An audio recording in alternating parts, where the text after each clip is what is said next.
अस्सलामुअलैकुम नाज़रीन, मेहराम टीवी में भलीकार मां हां मुबशर सोलंगी ऐं मां आहियां पिरिया गुल। सबका पहिरीं हिकु नज़र हेडलाइंस ते। बख्शापुर वेझो ॻोठ ते हथियारबंदनि जो हमलो, 2 औरतुनि समेत 4 ॼणा क़त्ल।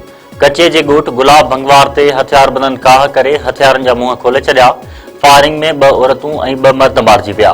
वाक़े बाद इलाइक़े में छिकताण वारी सूरतहाल। मुल्क के चइनी गादी वारनि शहरनि में फिज़ाई गदलाउनि में इज़ाफ़ो। लाहौर खां पोइ कराची, कोयटा ऐं पेशावर भी फिज़ाई गदलाउनि जे लपेट में।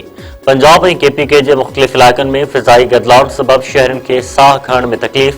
कलाक में घटि गर्मी पद -5 सेंटीग्रेड ताईं पहुची वियो। कोयटा में -1 डिग्री रिकॉर्ड। बानी PTI सां मुलाक़ात न करण ख़िलाफ़ रावलपिंडी में हल धरनो पुलिस ख़त्म कराए छॾियो। अॻूणे वज़ीर आज़म जी भेनरुनि ऐं PTI कारकुननि जो धरनो राति देर ताईं ख़त्म करायो वियो। पुलिस पारां एहतजाज कंदड़नि खे मुंतशिर करण लाइ वाटर कैनन जो इस्तेमाल, कारकुननि जो पुलिस मथां पथराव, केतिराई कारकुन गिरफ़्तार करे लाकअप। तहरीक इंसाफ़ जे अॻवान असद कैसर चयो आहे त KPK में गवर्नर राज लॻाइण हुननि जे वस में नाहे। असां दिफ़ा करण ॼाणूं था। पीपल्स पार्टी गवर्नर राज ते पार्टी पॉलिसी वाज़े करे। ॿुधायो वञे त फैसल करीम कुंडी जो बयान पार्टी पॉलिसी आहे या न।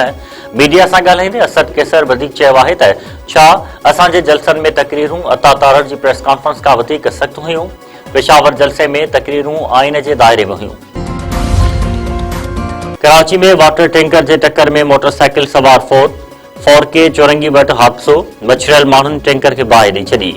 शहरियुनि जो चवणु आहे त टैंकर हादसनि में इंसानी जानियूं ज़ाया थी रहियूं आहिनि। इंतज़ामिया क़दम खणी।